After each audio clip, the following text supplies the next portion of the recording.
ASCII and Unicode. If you notice, we always write our code in English. But does the computer actually understand what we type? No, it doesn't.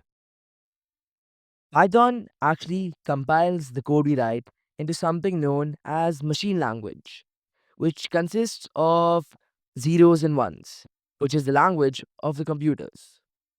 So machines didn't really understand letters. They only understood numbers, which are zeros and ones. But the question was, how do you tell a computer that you just typed the letter A? Or how do you translate this code into binary code or machine code? That's where a group of smart engineers and scientists came together and said, let's create a common list. One that says 65 means A, 66 means B, 67 means C, and so on. This list became known as ASCII, American Standard Code for Information Interchange. With it, computers around the world could finally agree on something. They could talk.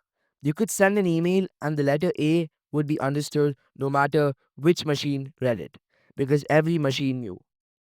As you can see over here, Python ORed A.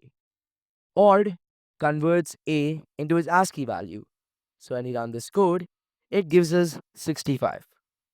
But then there was a very major drawback. ASCII only had space for 128 characters, just enough for English. But what about Spanish and Chinese and other languages? That is when Unicode was born. If ASCII was a tiny neighborhood, Unicode was a global city. It understood symbols, emojis, and other languages too. As you can see over here, we were able to print the odd of the euro symbol or the emoji, and also we can find or also we can convert an ASCII or a Unicode value into something.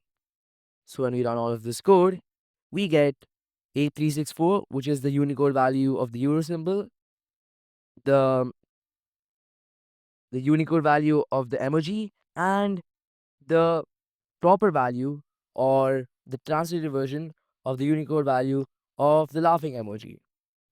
If you want to learn more about ASCII and Unicode, make sure to click the link down below and subscribe.